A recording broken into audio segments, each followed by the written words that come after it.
Something about the open road that gets into your blood. Name's Mike Harlow, been hauling freight across this great country for going on 23 years now. My rig, she's a midnight blue Peterbilt 389 with chrome that'll blind you on a sunny day. Call her Lady Liberty, 'cause she's never let me down, not once. That particular Tuesday started like any other. I was running a load of electronics from Chicago to Flagstaff. Good-paying gig, straight shot down the mother road.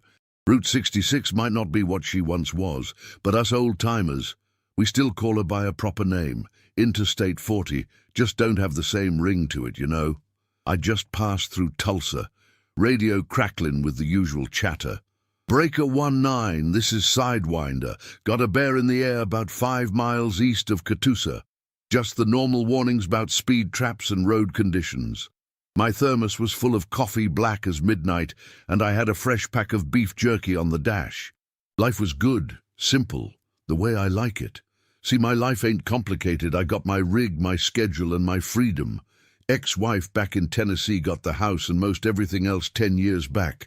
But I got the open road. No kids, just a sister in Nebraska I call every Sunday.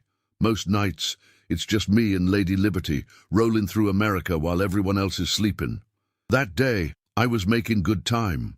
Weather was clear, traffic was light, and I was on schedule to make my delivery with hours to spare. Figured I'd get to Flagstaff, drop my load, maybe grab a decent meal at that diner with the apple pie that'll make you weep. Then find a quiet spot to catch some shut-eye before picking up my next haul. Little did I know that the good Lord had other plans for old Mike that day. The kind that flip your whole world upside down and make you question everything you thought you knew. The kind that remind you that sometimes the most important cargo you'll ever carry ain't listed on any manifest. I was just past Stroud, Oklahoma, where the road stretches out so straight you'd swear it was drawn with a ruler. Sun was high, beaten down on the asphalt, making those heat waves that dance like ghosts on the horizon. I was humming along to some Waylon Jennings, thinking about nothing in particular. That's when I spotted something white on the road ahead. At first I figured it was just some trash blowing across the highway. Happens all the time, but as Lady Liberty ate up the distance, that white blur started taking shape. And I'll be damned if it wasn't a woman in a wedding dress, standing smack in the middle of my lane. Holy mother of... I hit those air brakes hard enough to wake the dead. 18 wheels screaming like banshees, the whole rig shaking like she was about to come apart at the seams. I cranked that wheel, praying to whoever might be listening that I wouldn't jackknife or roll. The load shifted behind me. 60,000 pounds of electronics, suddenly remembering Newton's first law. Time does a funny thing in moments like that, stretches out like taffy. I swear I could count the sequins on that woman's dress, see the mascara running down her cheeks, notice how her veil was hanging half off her head. She didn't move, didn't even flinch. Just stood there staring at my grill like she was daring me to hit her. Lady Liberty finally shuddered to a stop, not 10 feet from where this bride was standing. The smell of hot brakes filled my cab, and my heart was pounding like a jackhammer. For a second, neither of us moved. Then she collapsed to her knees, right there on the center line, sobbing like her world had ended. I've seen a lot of strange things in my years on the road. 3-legged coyotes, ghost lights in the desert, even a tornado that seemed to dance alongside my rig for a mile. But a crying bride in the middle of Route 66? That was a first, even for me. And something told me my delivery to Flagstaff was about to get a whole lot more complicated. Now, I ain't no knight in shining armor. Far from it. I'm just a grizzled old road dog with more miles on me than my rig. My first thought was to call the cops and let them handle this mess. Last thing I needed was to get tangled up in someone else's drama. I've learned the hard way that other people's problems have a way of becoming your own if you ain't careful. "This ain't your circus, Mike," I muttered to myself as I reached for the CB, "and that sure as hell ain't monkey." But something stopped me. Maybe it was the way she was crying, not the pretty kind of crying you see in movies, but the ugly, soul-crushing kind that comes from somewhere deep. Or maybe it was the fact that there wasn't another vehicle in sight, just miles of empty highway stretching out in both directions. I sat there, engine idling, fingers drumming on the wheel. Every instinct told me to stay put, call it in, and roll on once help arrived. I even had a legitimate excuse. That load was time-sensitive, and I had a schedule to keep. Dispatch would have my hide if I showed up late to Flagstaff. "Oh, hell," I finally said, reaching for my door handle. But then I hesitated again. What if this was some kind of setup? Wouldn't be the first time someone tried to rob a trucker with a sob story. There's all kinds of scams on the road these days. I squinted through the windshield at the woman. She hadn't moved, still kneeling there in her fancy white dress, now stained with road grime. Her shoulders were shaking with each sob. If this was an act, she deserved an Oscar. The smart play was to keep my doors locked, radio for help, and wait.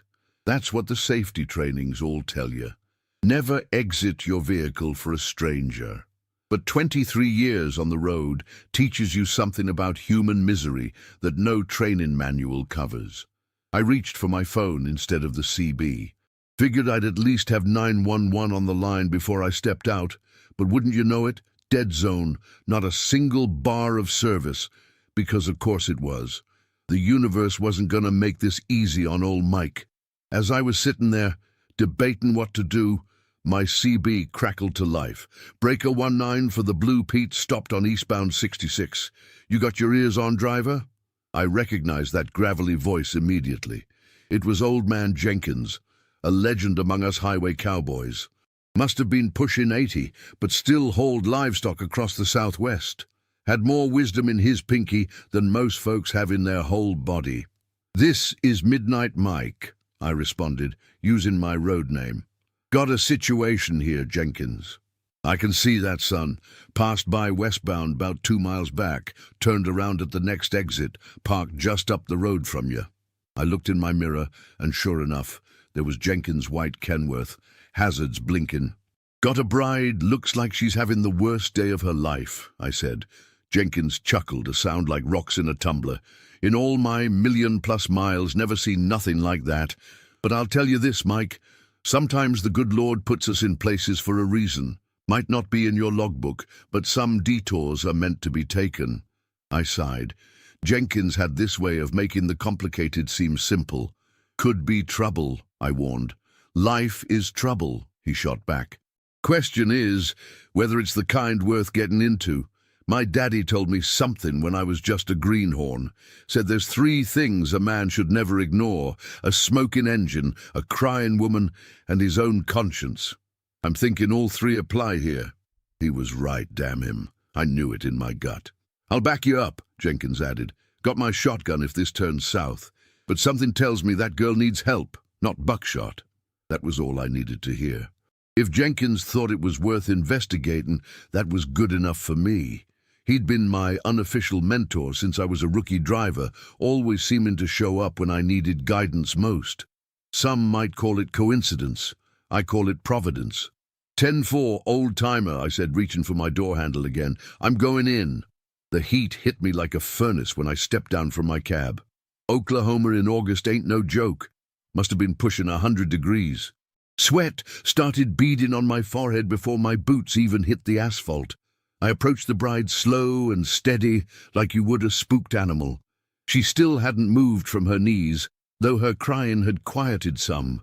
Up close I could see she was young, mid-20s maybe, with dark hair falling out of what must have been some fancy updo. Her dress was one of them big poofy numbers, now smudged with dirt and oil from the road. "Ma'am," I called out, keeping my distance. "You all right? Need me to call someone?" She looked up at me, mascara running down her cheeks like black rivers. Her eyes were the kind of blue that reminds you of summer skies. "He cheated on me," she said, voice raw from crying. "With my cousin, my own blood." "Well, hell, what do you say to that?" "I'm sorry to hear that," I managed, shifting uncomfortably. "But standing in the middle of the highway ain't the answer. You're gonna get yourself killed." "Maybe that's what I want," she whispered, and a chill ran down my spine despite the heat. "Now, I can't let you do that," I said firmly. "Not on my watch, and certainly not in front of my truck. Lady Liberty here's seen a lot. But she don't need that on her conscience, neither do I. That got a small, hiccupy laugh out of her. Progress. My name's Mike, I said, taking a cautious step closer. Mike Harlow. And you are? Jessica, she said after a moment. Jessica Mitchell, or almost was. Still legally Jessica Turner. I nodded, like this was all perfectly normal conversation to be having on Route 66 with a jilted bride. Well, Miss Turner, how about we get you out of this heat and figure out what to do next? I got air conditioning and cold water in my truck. She looked at me, then at my rig, suspicion clouding her features. Can't blame her. Strange man, big truck, vulnerable woman. World's full of monsters these days. My friend Jenkins is parked just up there, I added, pointing to the white Kenworth. He's keeping an eye on us. You'll be safe, I promise. As if on cue, Jenkins gave a friendly honk. Jessica seemed to deflate a little, the fight going out of her. Okay, she finally said. I helped her up, careful not to touch more than her elbow.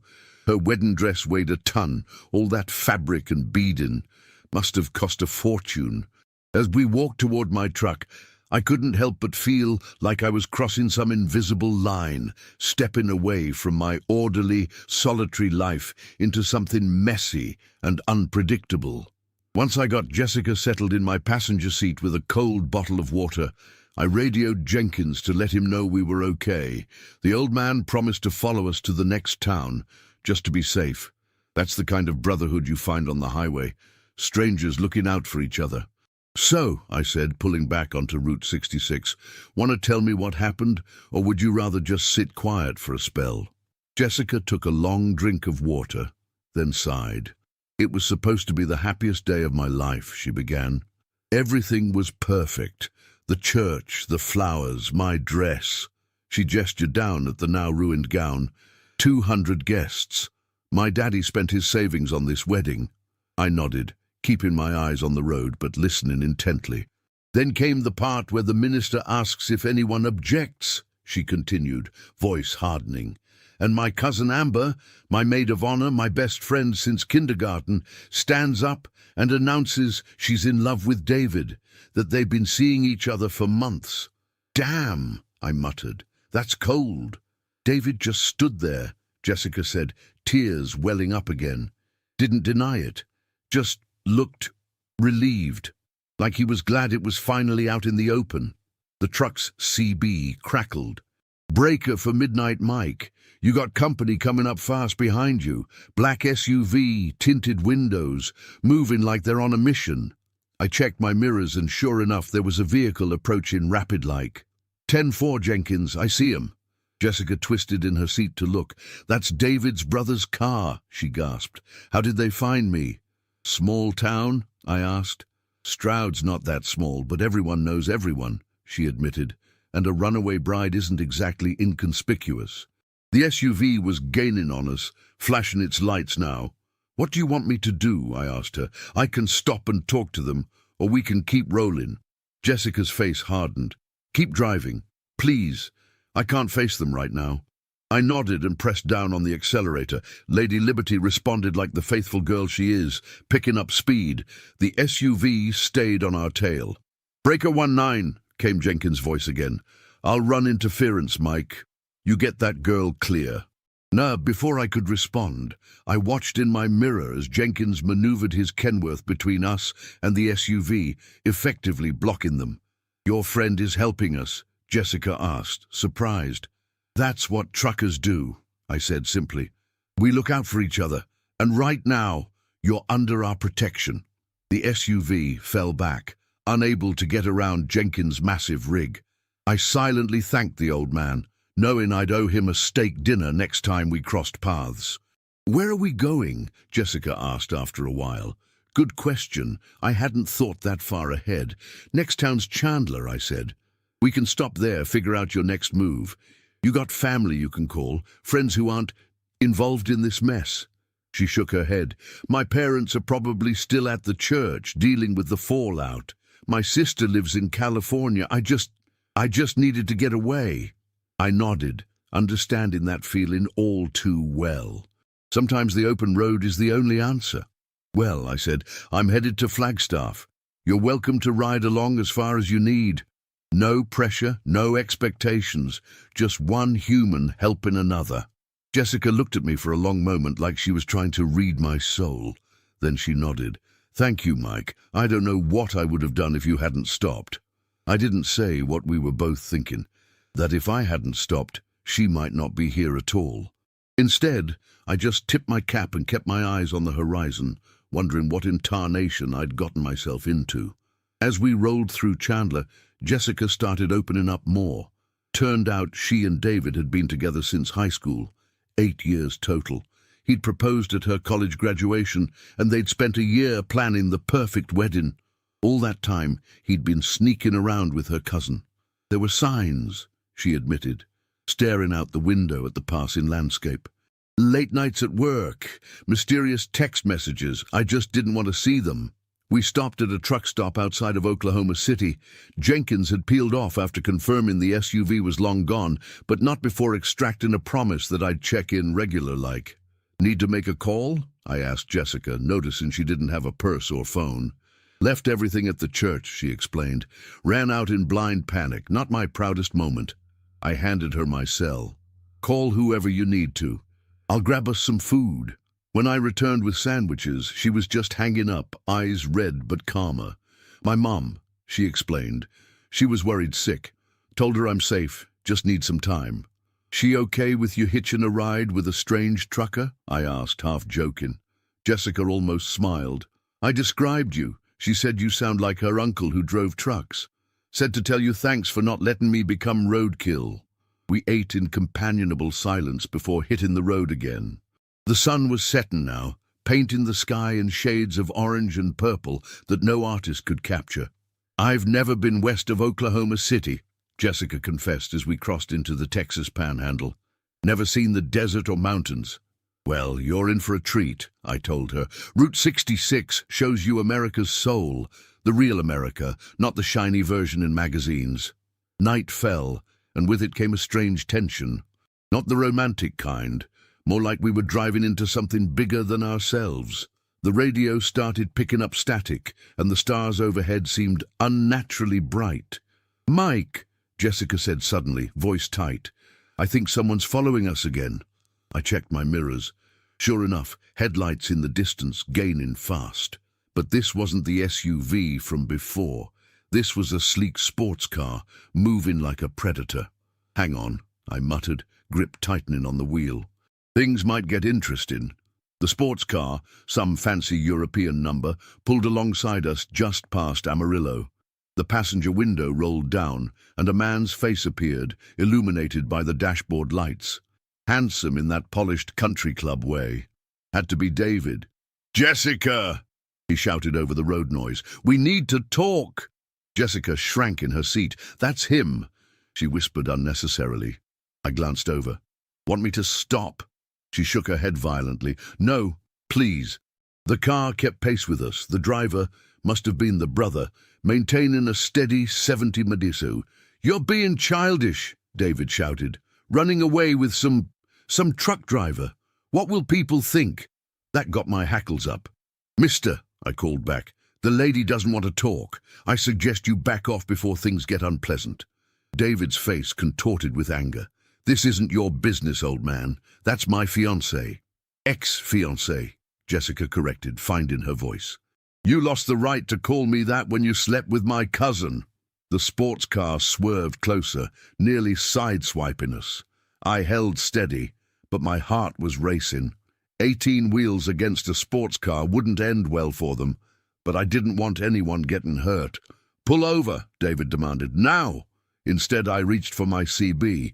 "Breaker 19, this is Midnight Mike eastbound on I-40 near Amarillo. Got an aggressive four-wheeler harassing my rig. Any bears in the area?" Almost immediately, responses flooded in. "Truckers are family that way. Got your back, Midnight. State trooper about 5 miles ahead at the way station. I'm 3 minutes behind you, brother. Hang tight." The sports car must have heard the CB or spotted the trooper because it suddenly accelerated, cutting in front of us dangerously close. I hit the brakes, Lady Liberty protesting with a groan of air brakes. Damn fool's gonna get someone killed, I muttered. As the car sped ahead, David leaned out the window one last time. This isn't over, Jessica. You're making a huge mistake. Then they were gone, taillights disappearing into the Texas night. Jessica was shaken, arms wrapped around herself. I'm sorry, she whispered. I never meant to drag you into my drama. I shrugged, trying to appear calmer than I felt. Occupational hazard. You'd be surprised what I've seen on these roads. But truth be told, I was rattled.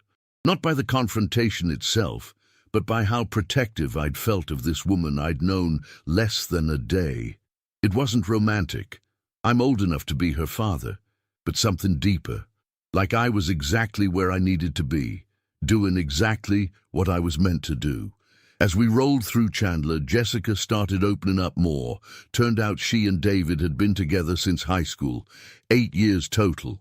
He'd proposed at her college graduation, and they'd spent a year planning the perfect wedding. There were signs, she admitted, staring out the window, late nights at work, mysterious text messages. I just didn't want to see them. We stopped at a truck stop outside of Oklahoma City. Jenkins had peeled off after confirming the SUV was gone, but not before extracting a promise that I'd check in regular like. Need to make a call? I asked Jessica, noticing she didn't have a purse or phone. Left everything at the church, she explained. Ran out in blind panic. I handed her my cell. Call whoever you need to. I'll grab us some food. When I returned with sandwiches, she was just hanging up, eyes red but calmer. My mom, she explained. She was worried sick. Told her I'm safe, just need some time. She okay with you hitching a ride with a strange trucker? I asked, half joking. Jessica almost smiled. I described you. She said you sound like her uncle who drove trucks. Said to tell you thanks for not letting me become roadkill. We ate in companionable silence before hitting the road again. The sun was setting now, painting the sky in shades of orange and purple. I've never been west of Oklahoma City, Jessica confessed as we crossed into the Texas Panhandle. Never seen the desert or mountains. Well, you're in for a treat, I told her. Route 66 shows you America's soul, the real America. Night fell, and with it came a strange tension. Not the romantic kind, more like we were driving into something bigger than ourselves. The radio started picking up static, and the stars overhead seemed unnaturally bright. Mike, Jessica said suddenly, voice tight. I think someone's following us again. I checked my mirrors. Sure enough, headlights in the distance, gaining fast. But this wasn't the SUV from before. This was a sleek sports car, moving like a predator. Hang on, I muttered, grip tightening on the wheel. Things might get interesting. The sports car, some fancy European number, pulled alongside us just past Amarillo. The passenger window rolled down, and a man's face appeared, illuminated by dashboard lights, handsome in that polished country club way. Had to be David. Jessica, he shouted over the road noise. We need to talk. Jessica shrank in her seat. That's him, she whispered. I glanced over. Want me to stop? She shook her head violently. No, please. The car kept pace with us. The driver must have been the brother, maintaining a steady 70 mop. You're being childish, David shouted. Running away with some truck driver. What will people think? That got my hackles up. Mister, I called back, the lady doesn't want to talk. I suggest you back off. David's face contorted with anger. This isn't your business, old man. That's my fiancé. Ex-fiancé, Jessica corrected, finding her voice. You lost the right when you slept with my cousin. The sports car swerved closer, nearly sideswiping us. I held steady, but my heart was racing. Pull over, David demanded. Now! Instead, I reached for my CB. Breaker 19, this is Midnight Mike eastbound on I-40 near Amarillo. Got an aggressive four-wheeler harassing my rig. Any bears in the area? Almost immediately, responses flooded in. Truckers are family that way. Got your back, Midnight. State trooper about 5 miles ahead at the way station. I'm 3 minutes behind you, brother. Hang tight. The sports car must have heard the CB or spotted the trooper because it suddenly accelerated, cutting in front of us dangerously close. I hit the brakes, Lady Liberty protesting. "Damn fools, gonna get someone killed," I muttered. As the car sped ahead, David leaned out the window one last time. "This isn't over, Jessica. You're making a huge mistake." Then they were gone, taillights disappearing into the Texas night. Jessica was shaken. "I'm sorry," she whispered. "I never meant to drag you into my drama." I shrugged, trying to appear calmer than I felt. "Occupational hazard. You'd be surprised what I've seen on these roads." But truth be told, I was rattled. Not by the confrontation itself, but by how protective I'd felt of this woman I'd known less than a day. It wasn't romantic. I'm old enough to be her father, but something deeper, like I was exactly where I needed to be, doing exactly what I was meant to do. We crossed into New Mexico just before midnight. Jessica had fallen asleep, wedding dress crumpled around her like a deflated dream. I pulled into a truck stop outside Tucumcari, needed fuel and coffee. The neon sign flickered, "Best Pie in the West." "Jessica," I said softly, "we're stopping for a bit." She stirred, confused. "What time is it?" "Just past midnight. Thought you might want to change. They got showers here." She looked down at her ruined gown. "I'd like that." The night clerk, Darlene according to her name tag, didn't even blink at the sight. "Honey, whatever story you got, I've heard stranger. Shower tokens are on the house." I bought Jessica a t-shirt and sweatpants. When she emerged, face scrubbed clean, she looked younger but stronger. Over coffee and pie, she fingered the bag containing her dress. "Not sure what to do with this." "Could toss it," I suggested. She shook her head. "It's part of my story now, even the ugly parts." "You know," she said after a while, "I've been so focused on what I lost that I didn't see what I gained." "What's that?"